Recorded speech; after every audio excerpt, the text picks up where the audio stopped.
안녕하세요. 반갑습니다. 강산들이고요. 오늘은 산들이가 우리가 병원에서 일을 하다 보면은 내보내고 싶은 사람들을 내보내기 위해서 퇴사를 종용하는 여러 가지 말들이나 행동들이 있잖아요. 그런 이야기를 한번 해보려고 하는데요. 먼저 산들이하고 같이 졸업한 학우들 이야기를 또 하게 되는데요. 이 학우들이 지금 여기저기서 많이 일을 하고 있잖아요. 근데 그 중에 또 동기 한 명이 정기적으로 우리 졸업한 학우들 모임이 있거든요. 네, 그 모임에서 우리 동기 중에 한 명이 또 하소연을 합니다. 뭐라고 하냐면은 이 동기는 지금 병동에서 어느 정도 이제 적응이 됐죠. 거의 1년 반이 넘어가니까 그래서 적응을 해서 일을 잘 하고 있는데 어느 날 갑자기 수쌤이 중환자실에 가서 일을 해볼 생각이 없냐 이렇게 물어보시더래요. 그래서 이 친구가 나는 여기서 적응하는 것도 엄청 힘들었다. 근데 중환자실로 가면은 중환자실에는 말 그대로 위급한 환자도 많고 해서 내가 좀 적응하기가 힘들 것 같다. 그래서 갈 수가 없을 것 같다라고 그냥 자기 의견을 확실히 얘기를 했대요. 그랬더니 그 다음 날부터 이 수쌤이 이제 이 학우를 투명인간 취급을 하게 되는 거죠. 예를 들면은 이 친구가 찻을 보고 있어요. 내 찻을 보고 있는데 갑자기 어떤 상황이 생기잖아요. 예를 들면은 환자한테 갑자기 마그미를 줬다든지 아니면은 설사를 해서 두라칸을 줬다든지 이렇게 갑자기 찻을 넣어야 하는 간호기록을 넣어야 하는 상황이 생기잖아요. 근데 이 선생님이 찻을 보고 있는데 갑자기 다른 조무사 쌤한테 이 찻을 넣어달라고 이야기를 하시더래요. 그래서 내가 옆에 있는데 왜 그 쌤한테 찻을 넣으라고 하냐 이렇게 했더니 이 쌤도 한 번씩 해보면서 일을 배워야 된다. 그래서 나중에 일손이 부족할 때 조무사 쌤이 찻을 할 수도 있다. 이렇게 설명을 하시더래요.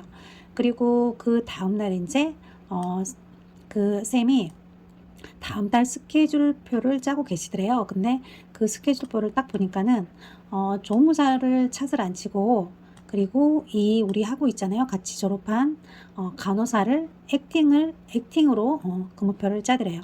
그래서 이거는 너무한 거 아니냐 그랬더니 계속 같은 변명을 하는 거죠. 이 조무사도 찻을 배워야 된다라고 계속 설명을 하시고요. 그리고 뭔가 이제 우리 학우한테 이 간호사 쌤인 거죠. 이 학우도 이제 졸업하라고 왔으니까 뭔가 전달 사항이 있을 거 아니에요. 그러면은 얼굴을 안 보고 이렇게 같이 앉아 있는데 컴퓨터만 쳐다보면서 이야기를 한대요. 그래서 이 친구는 이제 그 수쌤이든 팀장이든 이렇게 얼굴을 쳐다보고 이야기를 하잖아요. 근데 그 수쌤 같은 경우는 얼굴을 마주치질 않고 눈도 마주치지 않고 무조건 자신 앞에 있는 컴퓨터만 쳐다보면서 말을 하더래요. 이렇게 이 선이 완전히 거의 투명인간 취급을 하는 거죠. 그래서 이런 상황이다 보니까 이 학우가 그냥 가서 일을 배우다가 힘들면 그만두더라도 간다고 할 걸 그랬나 이런 생각이 자꾸 들면서 지금이라도 내가 간다고 하고 거기를 가야 되는 게 옳은 일인 건가 라고 우리 학우들 모임에서 고민을 털어놓는 걸 봤어요. 그리고 또 한 가지는 이제 이 친구가 일을 하다 보면 간호사들이 깜빡하는 경우가 많아요. 산들이도 지금도 실수를 많이 하는데 이런 실수를 할 때가 있는데 그거를 아주 크게 부풀려 가지고 여러 사람들이 있는 데서 막 망신을 주는 거죠.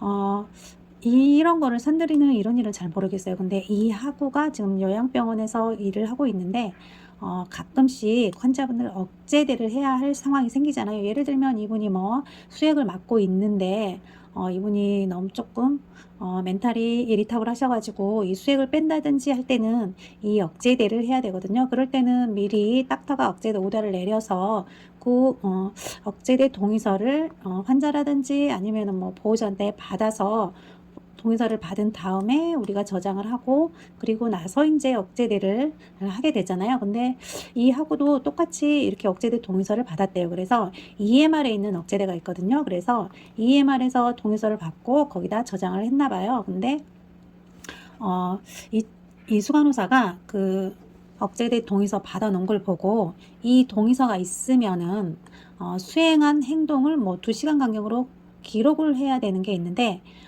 그렇기 때문에 이 동의서를 EMR에다 저장을 하면 안 되고 그냥 동의서는 프린트를 한 다음에 출력을 해서 보호자한테 서명을 받은 다음에 환자 약 봉투 뒤에다가 보관하라고 했다는 거예요. 따로 처리를 하는 것도 아니고 환자 약 봉투 뒤에다가 보관을 하고 억제들은 계속 수행을 하는 거죠.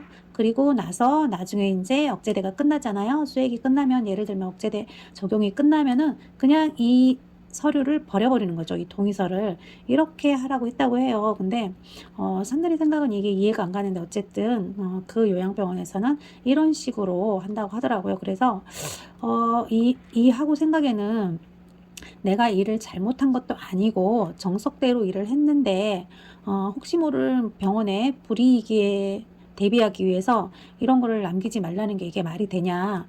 그리고 이거를 이렇게 했으면은 미리 나한테 이런 이야기를 해줬으면 내가 출력을 해서 받았을 건데 그렇게 해주지도 않고 해놓은 걸 가지고 이제 와서 이렇게 많은 사람들 앞에서 망신을 줘야 되겠냐. 이렇게 또 고민을 이야기하는 경우도 있었고요.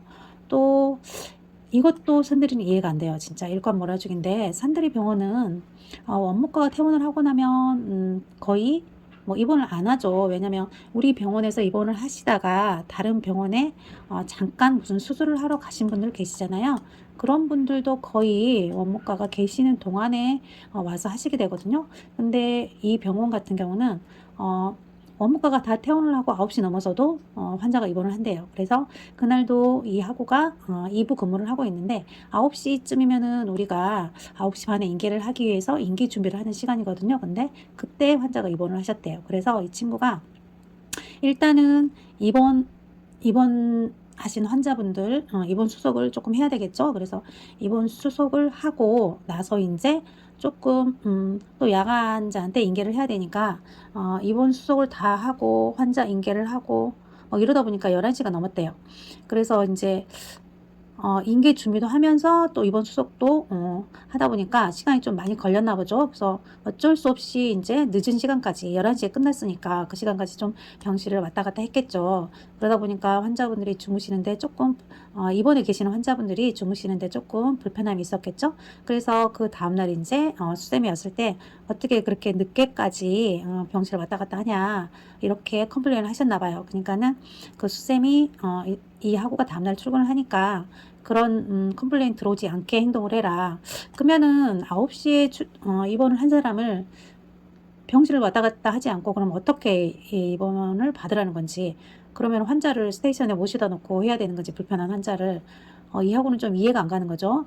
그래서 또 그렇게 하면서 이제 컴플레인 안 들어오게 하라면서 좀 언성이 높아졌나 봐요. 근데 이 학우가 생각할 때는 정말 이거는 소리 지를 일이 아니래요. 왜냐면 내가 만약에 이 일을 하다가 예를 들어 9시에 하는 거 같잖아요. 그러면은 하다 보면은 뭐 10시쯤 됐겠죠. 그럼 이 정도 되면은 다음번한테 인계를 하고 내가 일한 만큼만 인계를 하고 그 다음에 근무할 사람이 나머지는 알아보면 되는 거잖아요. 천천히. 그래서 이렇게 하면 좋겠는데 그 다음번은 아예 인계받을 생각을 안 하고 자기가 해야 되는 차팅을 미리 하고 있더라는 거죠. 그래서 자기가 이제 뭐 루틴 차시라든지 아니면 약 확인 이런 걸 하고 있고 이 학우는 퇴근도 못하고 계속 밤 뭐 11시까지 이렇게 그거를 마무리를 짓고 나서 이제 인계를 하게 하는 거죠. 그러면은 다음번 근무자는 이미 자기 할 일을 다 한 상태잖아요. 11시면 거의 다 이제 자기 할 일이 끝났대요. 이 상태에서 자기는 인계만 받으면은 일이 어느 정도 끝나는 거죠. 야간 업무가. 근데 이 친구는 그 시간까지 일을 하고 이제 인계를 해주고 와야 되는 거예요. 근데 이런 것들이 이 친구는 너무 힘든 거죠. 간호사들끼리 서로 이 정도 했으면 됐어요. 내가 할게요. 가세요. 이렇게 보통은 하죠. 근데 그런 거 없이 이렇게 괴롭힌다는 거죠. 그래서 이 친구가 정말 많이 힘들다고 얘기를 하고 또 다른 방법으로는 거의 나가라는 식으로 퇴사를 종용하는 행동들을 많이 한다 그래요. 이 수쌤이 어느 날 이제 이 학우한테 쌤은 우리 병원에서 우리 병원이 솔직히 일이 없는 편인데 우리 병원에서만 근무를 하면 너무 배우는 게 없지 않겠냐. 그러니까 다른 병원에 가서 조금 더 일을 배워가지고 오는 게 어떻겠냐 이렇게 이야기를 하더래요. 그래서 친구가 처음에 이 말을 들었을 때는 솔직히 학우가 있는 병원이 그 전 병원보다 일이 정말 없대요. 그래서 내가 여기 있으면 진짜 배우는 게 없어서 그럴 수도 있겠다. 그리고 내가 조금 느려서 그러니까 내가 좀 더 열심히 하면 되겠지. 이렇게 이 학우가 생각을 했다 그래요. 근데 수쌤이 계속 이런 말을 반복해서 하는 거죠. 그래서 나중에는 이제 이 학우가 안 되겠다 싶어서 지금 저한테 그만두라고 하는 거냐? 그러면 그만두겠다. 솔직하게 말을 해주라. 이렇게 이야기를 했대요. 왜냐면 그만두고 빨리 그만두고 다른 데 가서 일을 배워도 되니까. 그래서 이렇게 이야기를 했더니 수쌤이 그런 거는 아니다. 어, 그냥 조금 더 선생님이 많은 것을 배우길 바라는 의미에서 이렇게 얘기한 거다 이렇게 얘기를 했대요. 근데 이 친구는 차라리 여기서 그만두라고 하면 직장 구할 때까지 조금 여유를 가지고 뭐 실업급여 신청을 해놓은 상태에서 조금 더 나은 병원을 찾아볼 수도 있잖아요. 근데 그런 것도 아니고 그냥 그만두라고 한 것도 아니고 계속 그냥 배워왔으면 좋겠다 이런 식으로만 말을 하는 거죠. 그래서 이제 이 학우하고 저하고 쉬는 날이 같은 날이 있었어요. 그래서 저도 이런 게 궁금하고 해서 학우랑 같이 이제 고용노동부를 가게 된 거죠. 상담을 하러.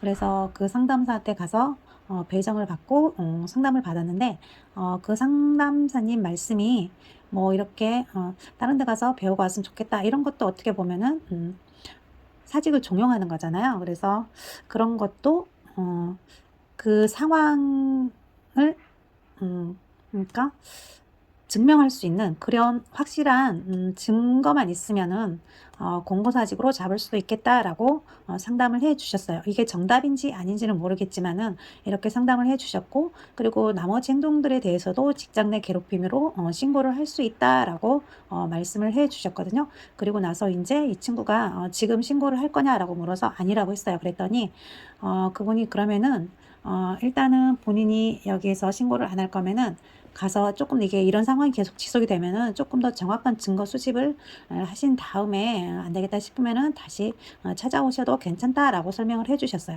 그래서 이렇게 이제 이 친구가 상담을 받고 나서 진짜 자기가 확실한 증거 수집을 좀 한 다음에 다시 신고를 해야겠다라는 생각을 하고 이제 돌아오는 계기가 됐죠. 그래서 이 상담사 쌤이 하는 말이 100% 맞는지는 모르겠어요. 맞는지는 모르겠는데 어쨌든 뭐 직장 내 괴롭힘이라든지 권고사직 이런 거에 대해서 이런 것도 이런 내용이 될 수 있는 거구나라는 생각을 가질 수 있는 계기가 됐던 것 같고요.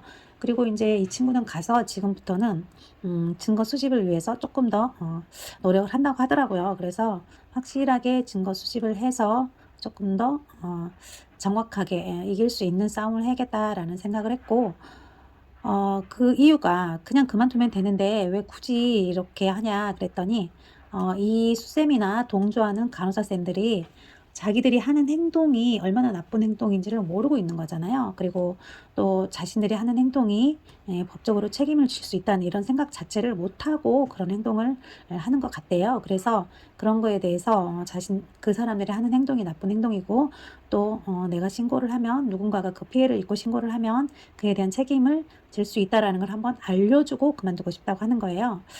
근데 산들이도 솔직히 초기에는 그런 생각 참 많이 했어요.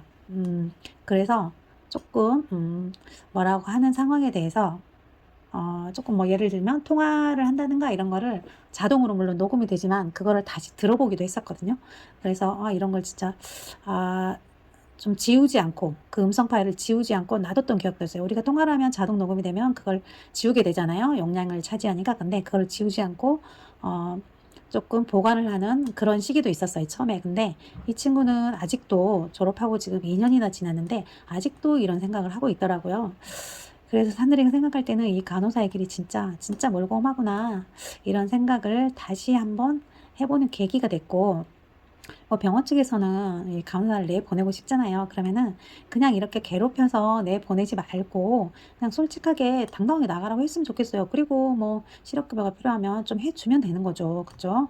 이 실업급여를 해준다고 해서 특별히 병원에 무슨 큰 피해가 가고 그런 건 아닌 것 같더라고요. 상담을 들어보니까. 그래서 그냥 마음에 안 들면 선생님 우리 병원하고 맞지 않는 것 같으니까 좀 나갔으면 좋겠다 이렇게 상담을 하고 그냥 실업급여도 좀 해주고 이런 태도가 필요하지 않나 이런 생각을 해봤고요.